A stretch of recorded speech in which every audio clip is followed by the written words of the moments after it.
नमस्कार, मैं हूं आयुषी नेगी और आप देख रहे हैं हमारा खास प्रोग्राम विश्लेषण। निकाय की महाभारत में राजनीतिक दल एक दूसरे पर सियासी तीर छोड़ रहे हैं, क्योंकि जैसे जैसे पहले चरण की लड़ाई नजदीक आ रही है, बयानों की सियासी गर्मी बढ़ती जा रही है।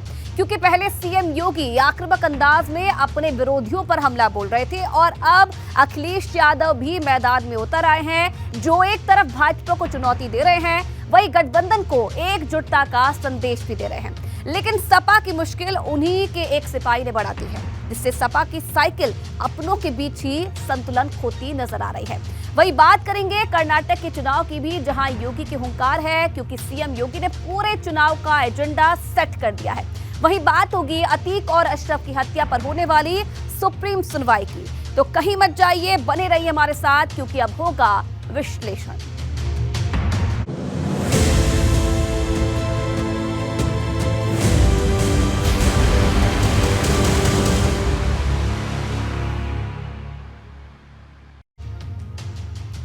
तो आज विश्लेषण में सबसे पहले बात जयंत के गढ़ में अखिलेश, गठबंधन को एकजुटता का संदेश। टिकट बंटवारे ने सपा और रालोद के बीच जो खाई पैदा की है, अब अखिलेश ने उसे गिराने के लिए पूरी ताकत लगा दी है। क्योंकि समाजवादी पार्टी की एक लड़ाई भाजपा से है, तो दूसरी लड़ाई उसके अपनों से है। क्योंकि अगर उसने अपने गठबंधन को एकजुट नहीं किया, तो उसकी मुश्किल एक साथ कई मोर्चों पर बढ़ जाएगी। क्योंकि सवाल सिर्फ निकाय चुनाव का नहीं है, 2024 के उस महायुद्ध का भी है, जिसके लिए ये पूरा दमखम लगाया जा रहा है।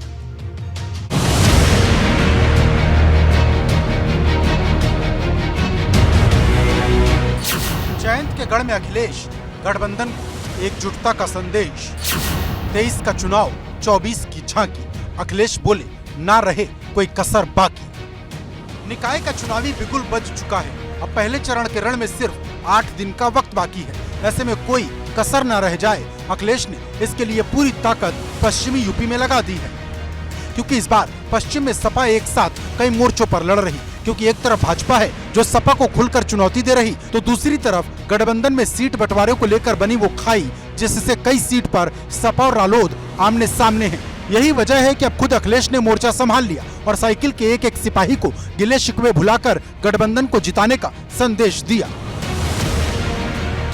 गठबंधन नहीं, हम लोग लोकतांत्रिक हैं, डेमोक्रेटिक वैल्यूज पे करते हैं। अगर कोई कार्यकर्ता है, चुनाव लड़ रहा है, तो हम उसको निराश नहीं कर रहे हैं। गौरतलब है कि सपा ने रालोद को नगर निगम की एक भी सीट नहीं दी और रही सही कसर मेरठ की मवाना सीट ने पूरी कर दी, जहां सपा ने रालोद के सामने अपना उम्मीदवार उतार दिया, जिससे सपा और रालोद के बीच की खाई और ज्यादा बड़ी हो गई। जानकारों की माने तो सपा रालोद के बीच अगर ये तकरार खत्म नहीं हुई, तो इसका भाजपा को बड़ा फायदा होगा। अब यही डर कहीं न कहीं अखिलेश को भी है।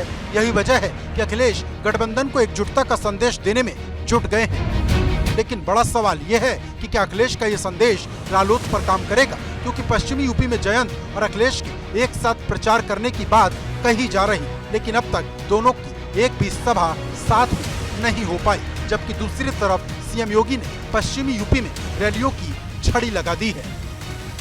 अब याद करिए, ये जाति के नाम पर जो राजनीति करते थे, कहां चले गए थे?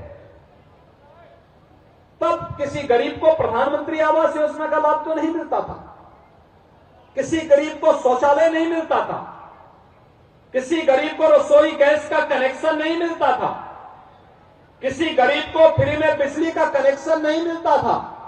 ये लोग तोड़ने वाले लोग थे। ये तोड़ने वाले जाति के नाम पर तोड़ते थे और उसके बाद सत्ता में आकर के लूटते थे, नोचते थे,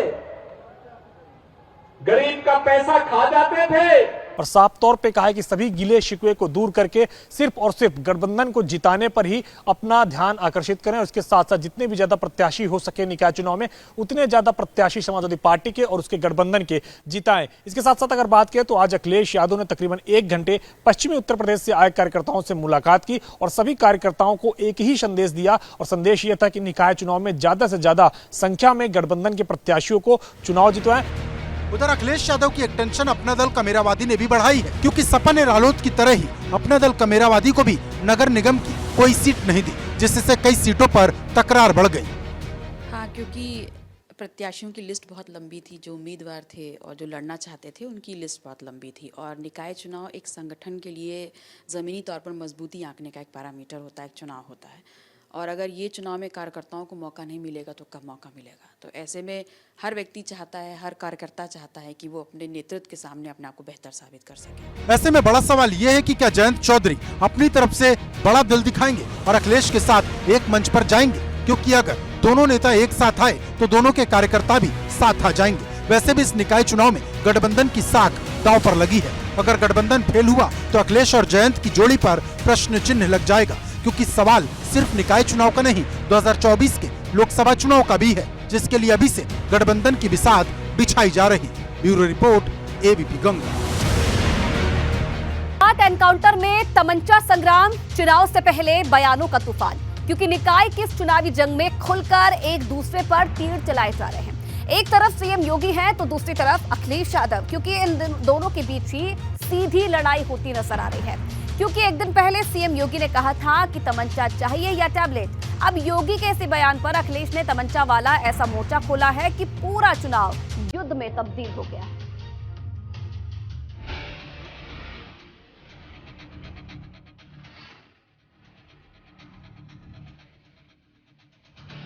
एनकाउंटर पर तमंचा संग्राम, चुनाव से पहले बयानों का तूफान, भगवा या लाल रंग, अखिलेश का सियासी तंज। निकाय के महायुद्ध में 763 सीट दांव पर लगी है, जिन्हें जीतने के लिए सपा और भाजपा में तूफानी जंग शुरू हो गई है। क्योंकि एक तरफ सूबे की सरकार दंगा मुक्त यूपी को अपनी सबसे बड़ी उपलब्धि बता रही, तो समाजवादी पार्टी एनकाउंटर पर तमंचे वाला सवाल दाग रही। आज यूपी नो कर्फ्यू, नो दंगा, यूपी में सब और चंगा। नो कर्फ्यू, नो दंगा, यूपी में सब चंगा। रंगदारी ना फिरौती, अब यूपी नहीं है किसी की बपौती। केवल एक सवाल मत पूछिए बीजेपी का, जब उनसे पूछो कूड़े की बात तो कह रहे तमंचा, उनसे बोलो तुमने नालियां नहीं साफ की तो बोले तमंचा, अगर सुविधाएं नहीं दे पाए तो तमंचा, सुविधाएं नहीं दे पाए, शिक्षा नहीं दे पा रहे तो तमंचा बोल रहे हैं, स्वास्थ्य सेवाएं नहीं दे पा रहे हैं तो तमंचा बोल रहे हैं। आखिरकार क्यों ऐसा बोल रहे हैं? ये इसलिए बोल रहे हैं, अंग्रेजी में जो कहावत है ओल्ड हैबिट्स डाई हार्ड, पुरानी आदतें जल्दी जाती नहीं हैं, और उसी का परिणाम ये है कि आपके शहर गंदे के गंदे हैं। गौरतलब है कि निकाय चुनाव में सीएम योगी जहां जा रहे वो जनता को सपा की पुरानी सरकार और अपनी मौजूदा सरकार के बीच का फर्क बता रहे और माफिया को संरक्षण देने के मोर्चे पर जमकर सपा को घेर रहे। उधर योगी के आक्रामक अंदाज को देख समाजवादी पार्टी ने भी अपना गियर बदल लिया है और अब अखिलेश यादव खुलकर मैदान में उतर आए हैं। गुंडा टैक्स वसूली करने वालों की सबकी गर्मी शांत हो गई ना। मैंने कहा था ना विधानसभा चुनाव में कि जो लोग गर्मी दिखा रहे हैं ना, 10 मार्च आने दीजिए। जो गर्मी दिखा रहे थे उस समय, गर्मी सबकी शांत हो गई होगी। वैसे भी मौसम बहुत सुहावना हो गया, कल तक बहुत गर्मी थी।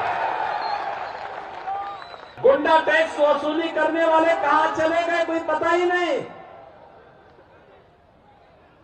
कोई उनके लिए 2 बूंद आंसू बहाने वाला भी नहीं। क्या आप ये सवाल स्मार्ट सिटी पे पूछोगे कि नहीं पूछोगे?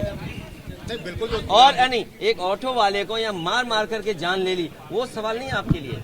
आपके लिए 1400 रुपए सिलेंडर नहीं है। जो एनकाउंटर वाली बात है, एनकाउंटर जाति, धर्म और कानून की धज्जियां उड़ाकर क्यों रहे कि जब हम सरकार से बात करते हैं महंगाई की, तो सरकार बात करती है तमंचे की।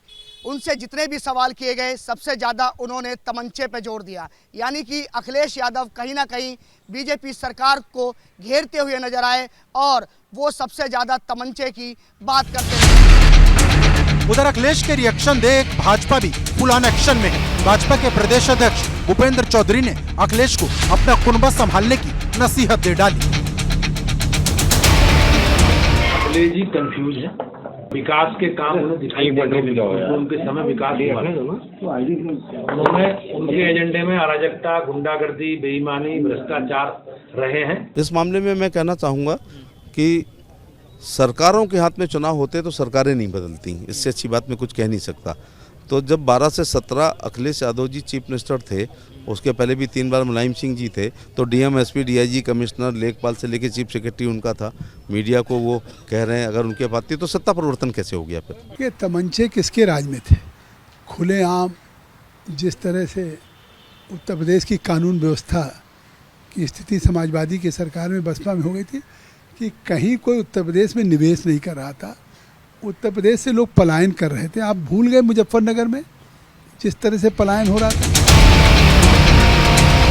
जानकारों की माने तो भाजपा की रणनीति बिल्कुल साफ है। वो पूरा चुनाव अटैकिंग मोड में लड़ना चाहती है, क्योंकि अखिलेश सीएम योगी पर हमला बोल रहे हैं तो भाजपा एक साथ कई मोर्चे से मोर्चा खोल रही। अब सवाल बड़ा है कि अखिलेश यादव निकाय के इस युद्ध में भाजपा को टक्कर दे पाएंगे या फिर भाजपा की रणनीति में ही उलझ जाएंगे। Bureau report, ABP Ganga.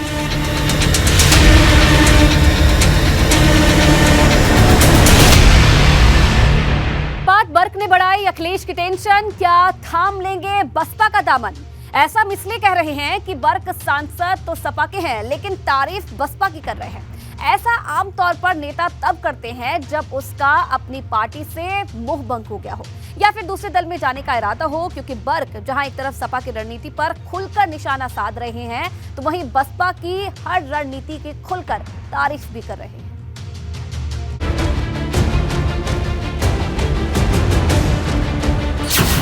मुस्लिम मोर्चे पर बढ़ेगी सपा की टेंशन, बर्क का बड़ा रिएक्शन। अखिलेश की रणनीति पर तंज, सपा से हुआ बर्क का मोह भंग। क्या लोकसभा चुनाव आते आते समाजवादी पार्टी के सिर्फ 2 सांसद ही बचेंगे?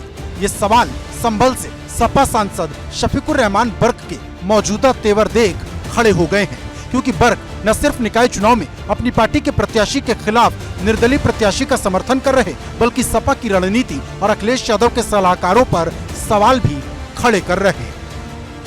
समाजवादी का इसे हमेशा, मैं तो बुनियादी आदमी हूँ समाजवादी का, इनमें कोई भी नहीं है। जी मैंने और मुलायम सिंह ने मिलकर, दोनों ने बहरहाल अनथक कोशिश की, पैदल और साइकिलों से घूमे और पार्टी बनाई। जी हाँ, कोई माई का लाल कह नहीं सकता। बस के और जो जितने वो, बहरहाल कोई भी हो, मैं किसी पर अटैक नहीं कर रहा हूँ, किसी पर कोई वो नहीं कर रहा, मैं तो अपनी बात कर रहा हूँ। मैं तो हमेशा समाजवादी के लिए कोशिश करता रहा और समाजवादी बनाने में मैं मुलायम सिंह के साथ रहा। बर्क समाजवादी पार्टी से अपनी बगावत का ऐलान खुले मंच पर और डंके की चोट पर करते हैं, क्योंकि बर्क को जहां सपा की हर रणनीति, हर फैसले में कमी नजर आती है, तो वहीं बर्क मायावती के मुस्लिम उम्मीदवार को ज्यादा से ज्यादा टिकट देने के फैसले की तारीफ करते नहीं थकते। बर्क को लगता है कि मायावती का ये फैसला निकाय चुनाव में गेम चेंजर साबित हो जाएगा। बहुजन समाज पार्टी को बीजेपी तो है नहीं ना, मुसलमानों ने उनका पहले बहुत साथ दिया जी, मैं भी उनकी पार्टी का रह चुका हूँ। तो वो उधर उनका झुकाव तो हो सकता है। अब सवाल बड़ा है कि क्या बर्क का समाजवादी पार्टी से मोहभंग हो गया है, क्योंकि वो लोकसभा चुनाव से पहले ही सपा के हारने की भविष्यवाणी कर रहे।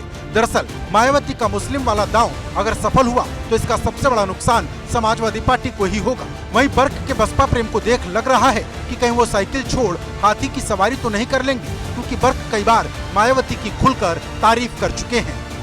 बर्क ने बसपा की तारीफ करते हुए कहा कि उत्तर प्रदेश नगर निकाय चुनावों में बसपा ने जिस तरह से 11 मुस्लिमों को मेयर का टिकट दिया है, उससे आने वाले 2024 के चुनाव में मायावती को मुस्लिम कार्ड का फायदा मिल सकता है।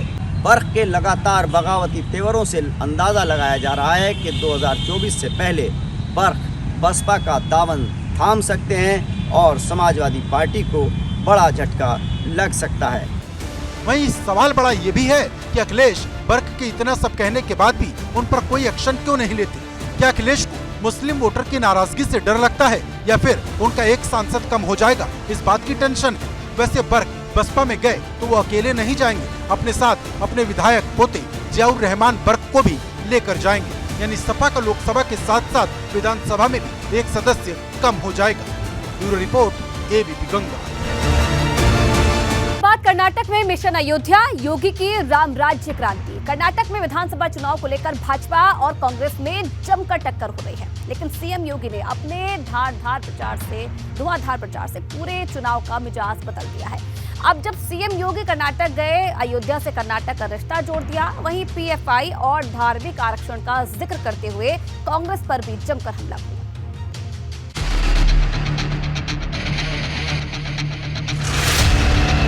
कर्नाटक में मिशन अयोध्या, योगी की राम राज्य क्रांति। योगी ने दिखाया दम, विरोधी खेमे में हड़कंप। कर्नाटक का एजेंडा सेट, भाजपा फिर कर पाएगी बैक। चुनाव कर्नाटक का है, लेकिन जिक्र अयोध्या और राम मंदिर का हो रहा, क्योंकि सीएम योगी ने कर्नाटक के चुनावी समर में अपने धुआंधार प्रचार से पूरे चुनाव का न सिर्फ एजेंडा सेट कर दिया, बल्कि सीएम योगी ने बजरंग बली के जन्म का जिक्र कर कर्नाटक और अयोध्या का रिश्ता भी जोड़ दिया। उत्तर प्रदेश और कर्नाटक का संबंध आज से नहीं, त्रेता युग से है। मर्यादा पुरुषोत्तम भगवान श्री राम के वनवास के सबसे अभिन्न सहयोगी के रूप में कोई मिला था तो बजरंग बली हनुमान जी मिले थे। इसी कर्नाटक की धरती में उनका जन्म हुआ। और स्वामी का संबंध किस प्रकार से एक दूसरे से जुड़ा हुआ है, दुनिया में जहां कहीं भी भगवान राम का मंदिर होगा, वहां हनुमान जी का मंदिर जरूर होगा। सीएम योगी ने अपने भाषण की शुरुआत राम मंदिर से की। जहां सीएम योगी ने राम मंदिर के उद्घाटन की तारीख बताई, वहीं दूसरी ओर कर्नाटक की जनता से अयोध्या आने की भावनात्मक अपील भी कर दी। 500 वर्षों में पहली बार होगा जब प्रभु राम अपने स्वयं के मंदिर में विराजमान होंगे। भाइयों बहनों, हर भारतवासी के लिए ये गौरव की बात होगी। और मैं आप सभी बजरंग बली के अनुयायियों को आमंत्रित करने के लिए आया हूं। प्रभु राम के मंदिर में रामलला के विराजमान होने के शुभ अवसर पर मैं आपकी स्वागत की उत्सुकता से वहां तैयारी कर रहा हूं। सीएम योगी जहां राम मंदिर और अयोध्या का जिक्र कर कर्नाटक से यूपी का रिश्ता जोड़ रहे थे, तो वहीं पीएफआई और धार्मिक आरक्षण का जिक्र कर कांग्रेस पर जमकर हमला बोल रहे थे। आज आपने देखा होगा, कांग्रेस विकास की बात करती है, विकास की बातें करती है, बड़े बड़े दावे करते हैं, लेकिन विकास की उसकी हकीकत क्या थी? पंचवर्षीय योजना, एक प्रोजेक्ट बनता था, एक पंचवर्षीय योजना लग जाती थी, अगली पंचवर्षीय योजना में उसका शिलान्यास होता था, तीसरी पंचवर्षीय योजना में कार्य आवंटन होता था, चौथी पंचवर्षीय आज प्रारंभ होते ही फिर वह प्रोजेक्ट दम तोड़ देता था और प्रोजेक्ट कभी पूरा नहीं होता था। उत्तर प्रदेश के मुख्यमंत्री योगी आदित्यनाथ आज कर्नाटका विधानसभा चुनाव में प्रचार के लिए पहुंचे थे, जहां पर उन्हें कांग्रेस पार्टी पर जमकर हमला बोला। अगर बात करें तो साफ तौर पे पीएफआई और धार्मिक आरक्षण को लेकर के कांग्रेस पार्टी पर उन्होंने जमकर हमला बोला। कर्नाटका में विधानसभा चुनाव चल रहे हैं, जहां पे 10 मई को मतदान होना है और मुख्यमंत्री योगी आदित्यनाथ आज प्रचार के लिए पहली बार कर्नाटक पहुंचे थे। आपको बता दें कि मुख्यमंत्री योगी वो सियासी खिलाड़ी हैं जो भाजपा को हारी हुई बाजी जिताने का दम रखते हैं, क्योंकि जब जब बाजी फंसती है भाजपा को सबसे पहले योगी की ही याद आती है। और अब कहीं ना कहीं भाजपा कर्नाटक में फंसी हुई नजर आ रही, क्योंकि पूर्व सीएम जगदीश शेट्टार और पूर्व डिप्टी सीएम लक्ष्मण सावदी कांग्रेस में शामिल हो चुके हैं। इससे पूरा गणित गड़बड़ा गया है। ऐसे में सवाल बड़ा है, क्या योगी कर्नाटक की बदली हुई हवा का रुख भाजपा के पक्ष में मोड़ पाएंगे? Bureau report, ABP Ganga. Atiq और अशरफ की हत्या पर सुप्रीम सुनवाई की, क्योंकि 28 अप्रैल को सुप्रीम कोर्ट में बड़ी सुनवाई होनी है। अब इसी सुनवाई से पहले यूपी सरकार ने कैबिनेट याचिका दी है, जिसमें सरकार ने कहा है कि उसका पक्ष सुने बिना कोर्ट कोई फैसला ना सुने।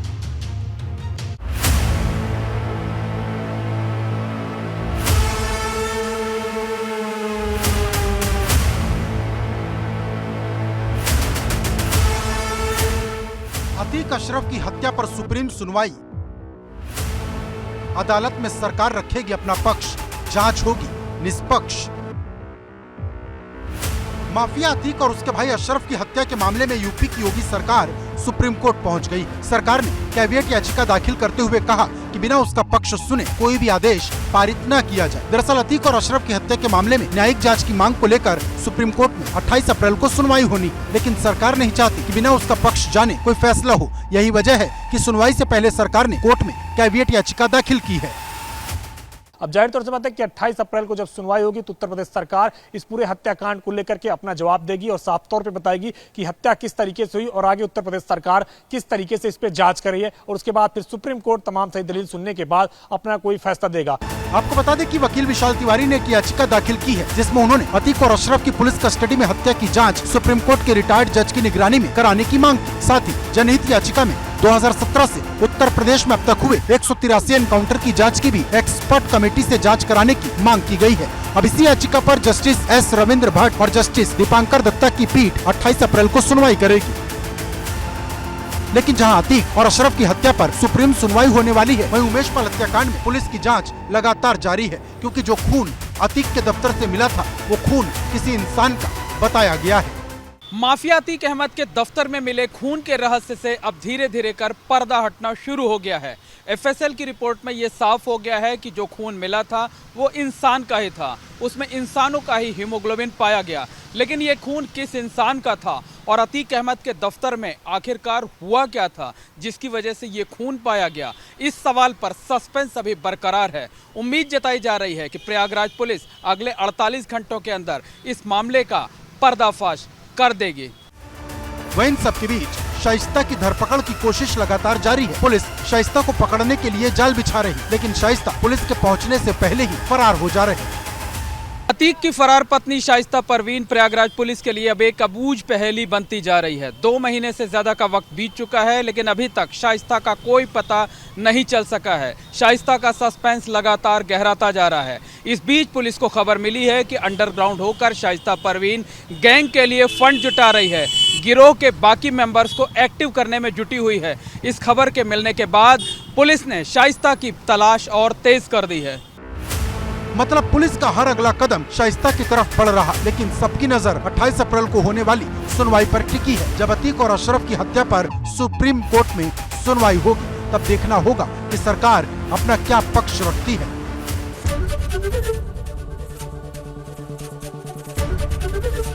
एबीपी गंगा, खबर आपकी, जुबान आपकी।